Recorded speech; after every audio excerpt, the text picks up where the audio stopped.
Hey everybody, this is Dr. Flight, and welcome to Marketing Strategy. And this will be a video where we walk through and talk a little bit about marketing's role in the firm. Moving forward, we want to think about the way the organization or the firm conducts business, the way it's structured, the way it takes a look at its business philosophy, I suppose, and how marketing has integrated itself into those decisions across the firm, but then also the role it plays in various ways. And also, what we'll do in the video is talk a little bit about what it is to do marketing, like what the big marketing activities are within the organization. So something to think about is the kind of philosophy or driving motivation of the organization. And oftentimes organizations and businesses are designed from an operational perspective. In other words, they are designed to build a product or a service or deliver value in some way. And so a lot of the decisions that are made at the firm level are based on creating operational efficiency.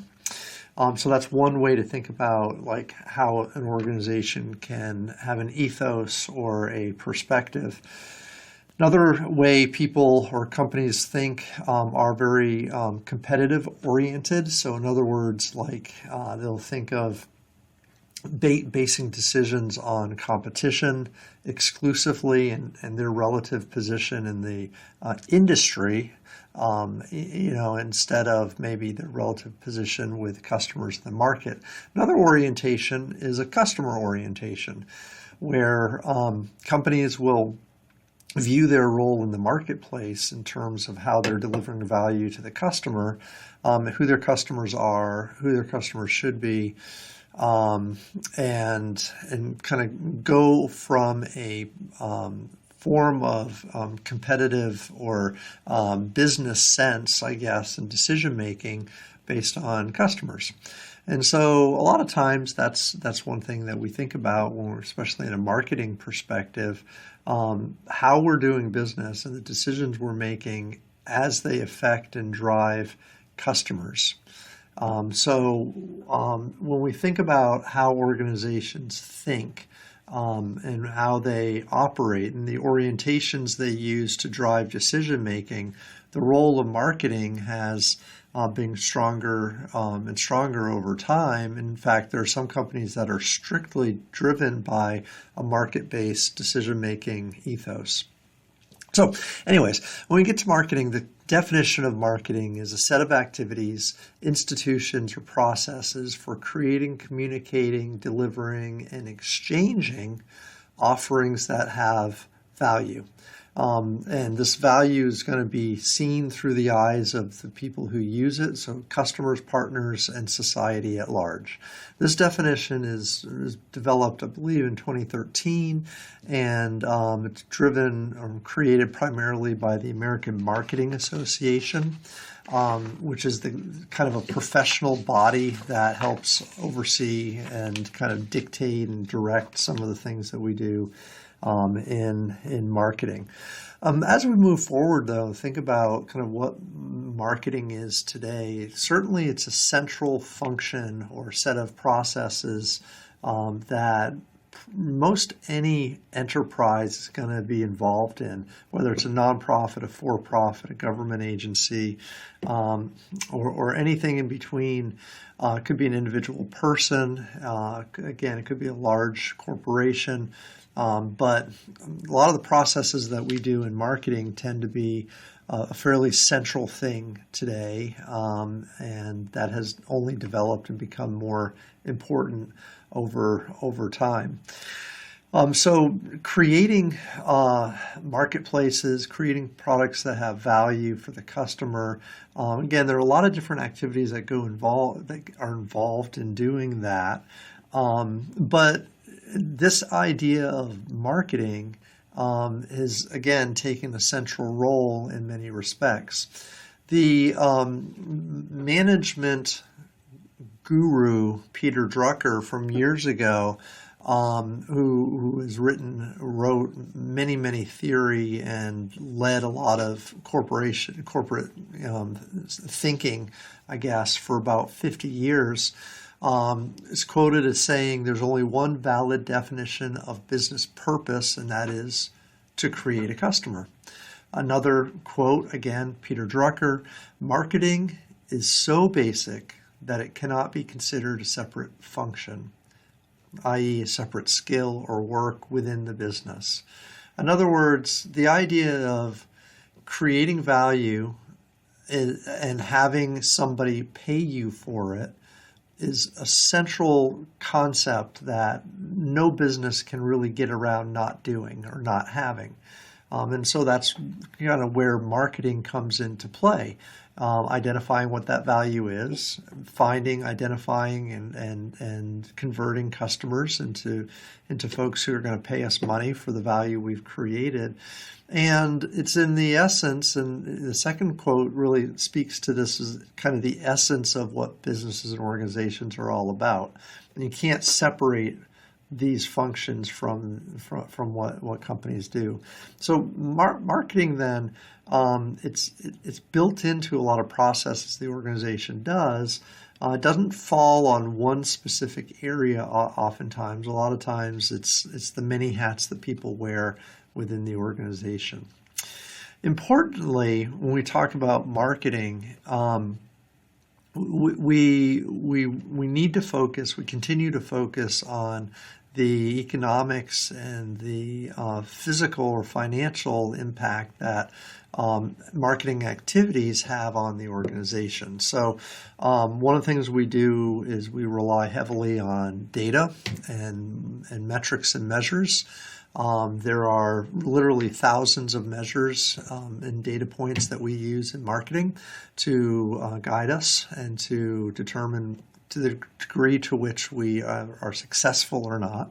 You can kind of see the image on your screen where we have methods to gather information and store it, and we might call those tools data or marketing analytic elements.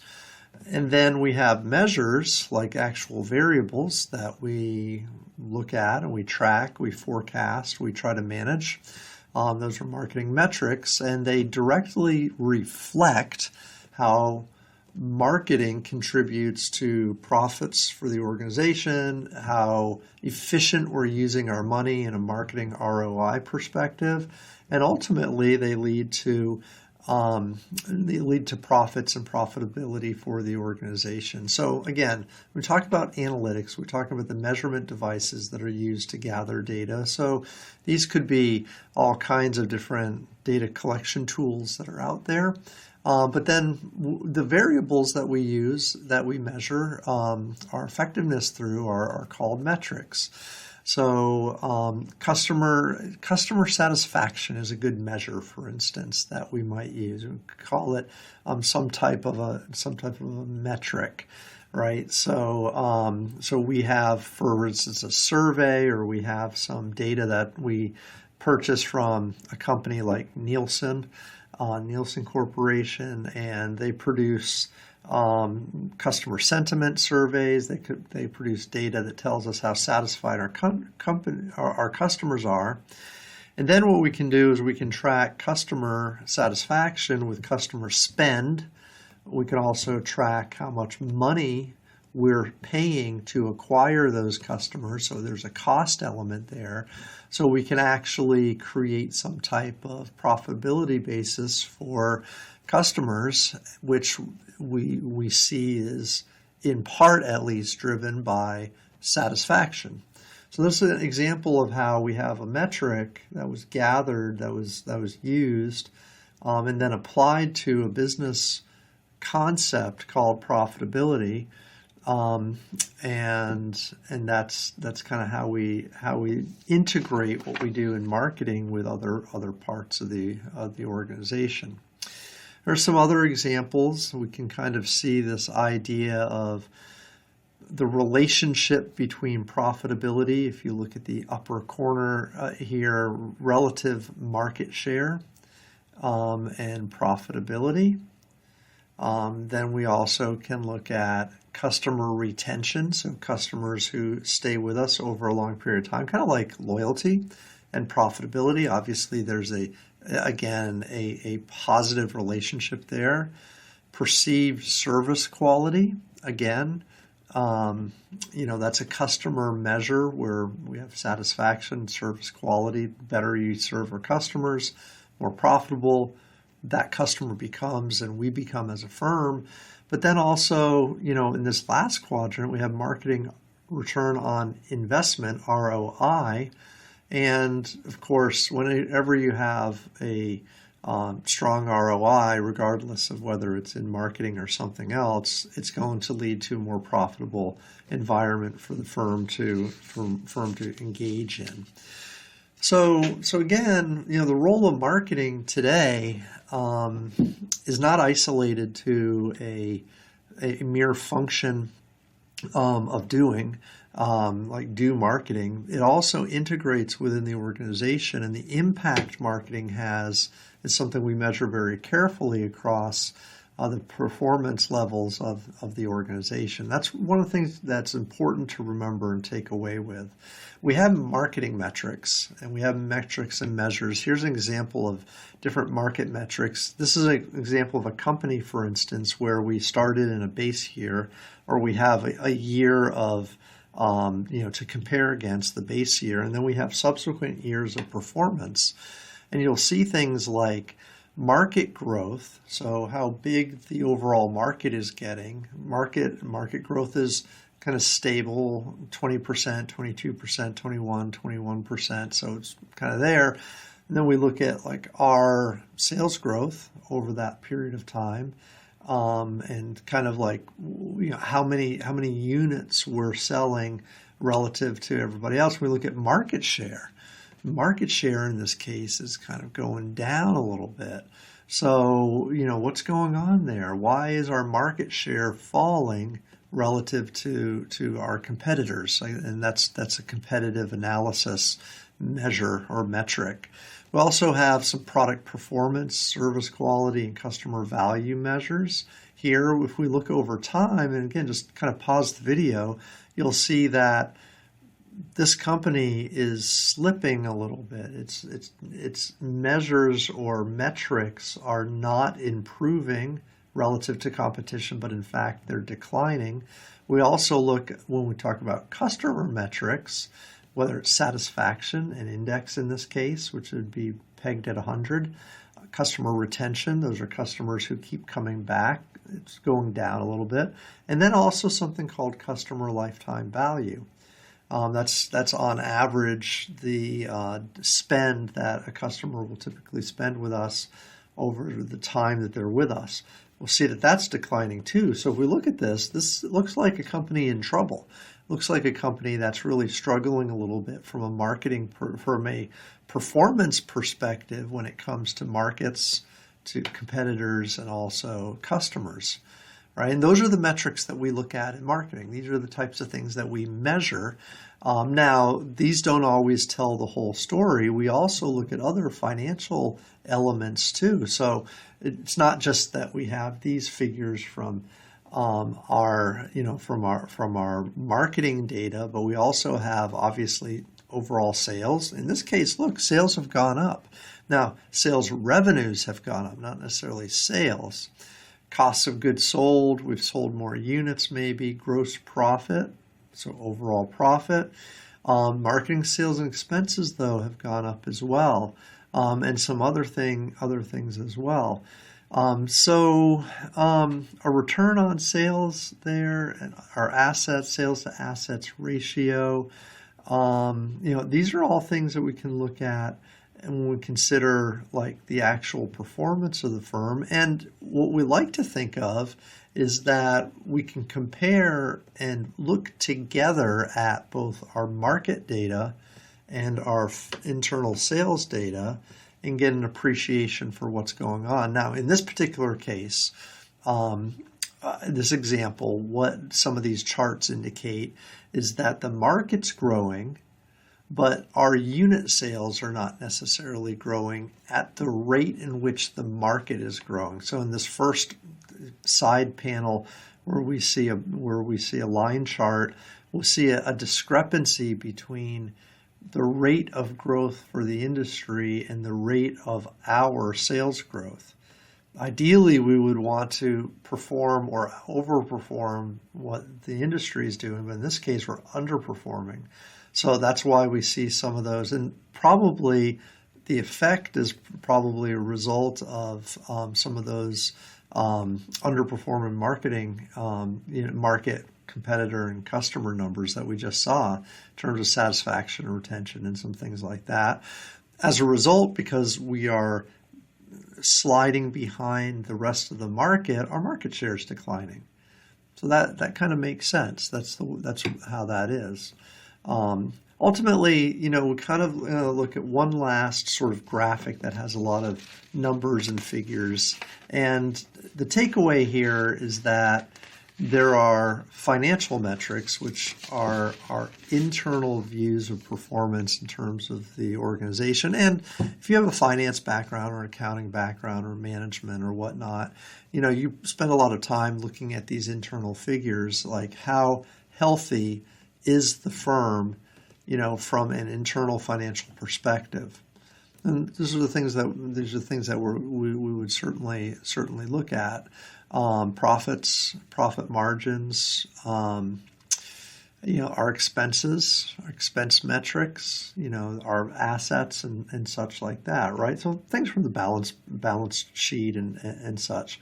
On the other side, when we look to the right-hand side of this chart or these charts, we see the marketing metrics and how the marketing metrics are oftentimes driving sales. They oftentimes drive our ability to price a product, therefore impact our profit. Our return on expenses impacts the costs that we're incurring. So there's this balance or this idea that what the role of marketing is today is to bring drivers to the table that will impact the internal financial outlook of the organization and understand how those drivers work. And so that's why one of the reasons why we look at, again, marketing and its role today as a central function is that we see that a lot of the key or core internal financial metrics are oftentimes impacted very heavily by these external metrics that we measure in marketing. So we want to continue to make that case and be forceful and diligent in being able to manage those expectations. Okay, so what are some major marketing activities and decisions that we get to make? And I'm going to go through some of these. But when we look at marketing, people say, well, what do marketers do? Like, what's the role of marketing? And it's sometimes naive because people say, oh, well, marketing's role is to build awareness and develop and create a brand. And that's certainly part of what we do, but there's also all these other things, strategic planning, research and analysis, and so on and so forth. So we're going to spend a minute or two just talking about each one of these, just to give you a broad overview of the role marketing, again, continues to play in the organization.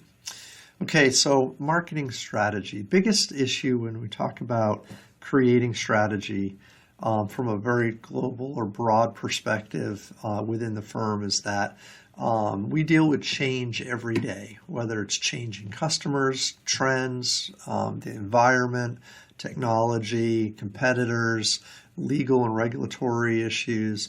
We have to manage through change just like any other function within the organization. Now, we are careful to understand, and we try to understand how that change is going to be impacted or impact how we position our product, how we address customer issues, how those changes impact sales, and so on and so forth. So that's kind of the study that we want to do. Marketing strategy, though, is inherently a function of the leaders in the organization, right? So the CEO, the C-suite folks, the board of directors, the owners, they're very often going to drive the strategic direction of the organization. And that's kind of where we are. Again, as we look at change, though, people in the organization change, their interests change, and very importantly, we know that our customers are always changing, and they're ultimately the folks who are going to be buying our product that we're going to have to be able to make a connection with as we move forward. All right, so certainly thinking about change management. Another area we talk about is the planning process. So we create marketing plans, for instance. They're a lot like business plans. We create blueprints, prints, and strategies, and kind of the organizational, here's what we're going to do. This is our plan we're going to operate off of for the next year, 3 years, 5 years. Top level concerns of the organization are included, drawn from the broader business plan that's been created. But we also do strategic planning within the marketing plan. And then very importantly, we also do functional or tactical planning as well, which will happen at the kind of ground level where we're customer facing and where the rubber meets the road when we create our marketing program. The marketing plan itself provides an outline, though, of how the organization will take the 4 Ps, if you will, product, price, placement, and promotion, and organize them together to achieve the goals that the plan has set out to achieve. It's very important to remember that we always tie back our actions and the things that we do to some type of result that we want to have happen. That's what a plan is all about. And those results, remember, those results are the metrics that we just talked about. So number of sales we have, our profit margin, our retention rates, our awareness, our customer satisfaction, all those things are the things that we're driving as a result of the plan that we are creating. Okay, so strategic planning, big thing that we do. Research and analysis. Internal research, internal analysis, understanding what we're doing, why we're doing it, how we're doing it. Competitive intelligence. We go out and we study our competitors. We want to understand their what we call value proposition. We also want to understand their distinctive capabilities. So what they do well and how that translates into their advantages in the marketplace. That helps us compete better.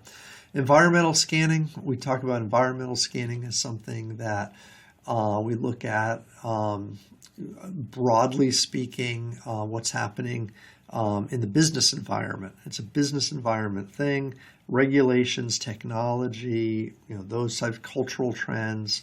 All those things are things that we look at to kind of help guide us, like you would, again, doing a SWOT analysis, for instance, in a marketing plan or business plan, something we commonly do. Market and situational analyses. So we got to study the customer. We got to study the current situation we find ourselves relative to our competition, and that will impact like the strategies we choose to use. That'll impact how we create our marketing plan. But it all begins with research and doing some analysis to understand how things go. Okay, other big things that we look at. Developing competitive advantages. Oh boy, this is a big area that we use in marketing. Now, management, of course, it's a big deal there too. But at the end of the day, what's going to distinguish us from our competitors in the eyes of the consumer, and why are we going to ask them to buy our product over our competitors? What is it that we offer, that we contribute to the customer that is bigger, better, and more of an advantage for them than our competitors offering in the marketplace? That's the question. So it could be based on product quality. We have the example of Apple products are just super good. Strategic pricing, maybe we have pricing advantages? Do we use dynamic pricing or demand-based pricing maybe? If we have a cost advantage, then we can lower our prices. That's always a good thing to do. Customer service, market positions, like where we are in the perception or mind of the consumer in the marketplace. Effective distribution channels or channels of distribution is something where we can take advantage of and we can gain a competitive advantage based on that. And also just being innovative, being creative, putting out new products, those types of things, and executing well. But what is our competitive advantage going to be? You don't have to have all of these. You just need one of these, right, to base yourself, your business upon. And we need to know that. In marketing, we spend a lot of time thinking about this particular issue. Okay, a few more here.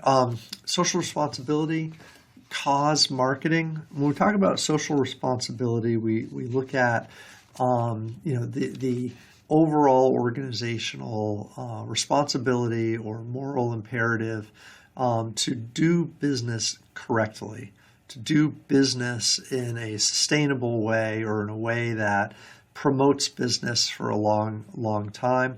We talk about cause marketing. This is a little bit different. It's when we participate in social causes or issues that fulfill both marketing and social goals. So we have a business goal, but we also have social goals.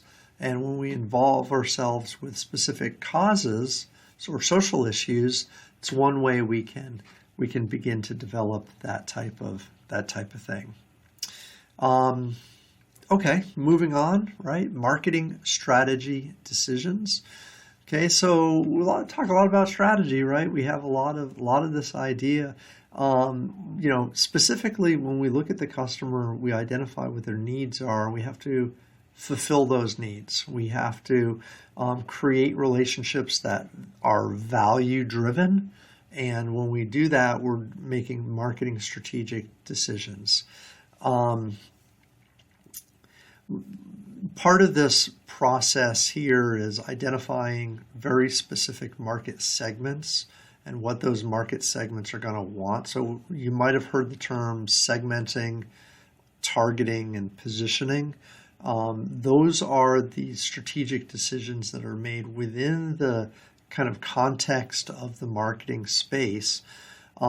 They may also be involved at the broader level, kind of from a big picture perspective, but at some point we have to analyze market spaces and understand which customers are going to be the best customers to reach. That'd be kind of like after segmenting, targeting, and make some decisions. Are we going to target multiple segments or just one segment?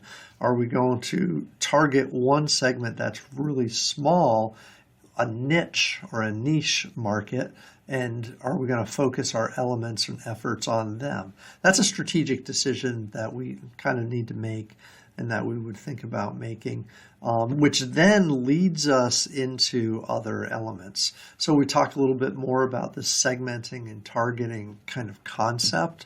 When we segment, we break up, we choose certain criteria in which to group and regroup customers based on kind of their characteristics and what drives them, motivates them to purchase products.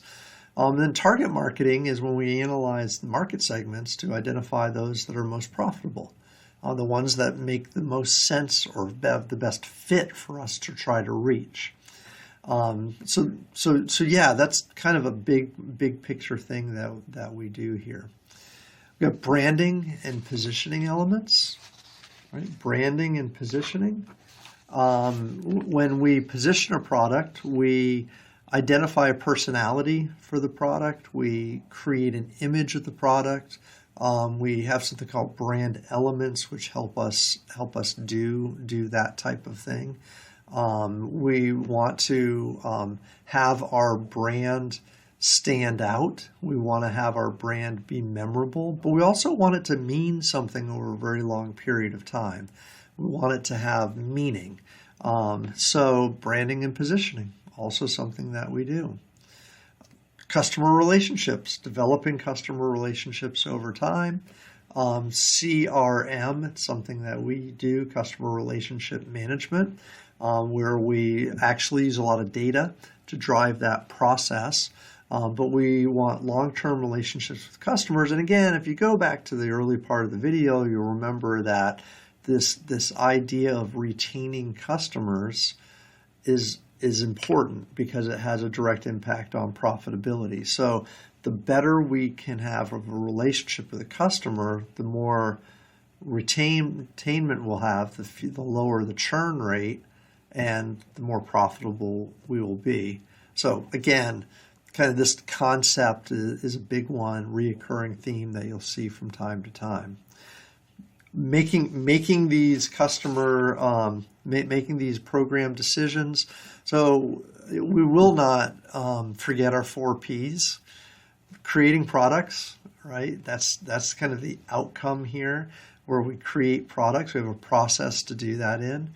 We also, though, have to price our products appropriately, distribute, find channels of distribution, make supply chain decisions, and then finally build awareness, get people excited or motivated about buying our product through promotion. So these are the 4 Ps that everybody thinks about, largely promotion when they think about marketing. I really haven't talked about any of these other things, but people get focused on this and kind of lose the whole strategic element or the integration of what we're doing to the rest of the organization. The final thing that we'll look at then, or we'll ask ourselves and mention, this idea of implementation. So there's an execution portion of marketing that it's with everything. If you are in operations, you still have to have people build the product. If you are in accounting, you still have to have some system or people involved with inputting transactions. The work still has to get done, right? So a sale gets made, a customer still has to have interface with a salesperson. That's the execution of this. So marketing implementation isn't anything different from any other function in the organization. It's where the rubber meets the road. In this case, it's where the customer faces the organization or the business. We talk about customer-facing activities quite a bit, and this is where that typically happens. We have 4 Ps. Some textbooks and some authors have used this idea of a 5th P call for the person, and this might be the employees who execute the marketing strategy that we focus on. So, all right, there's a whole lot here. You'll want to review your text, but you'll also just kind of think about all of these different individual elements that marketing does within the organization. Keep in mind that most of the elements that you see and think about here may not be the ones that you would naturally associate with marketing.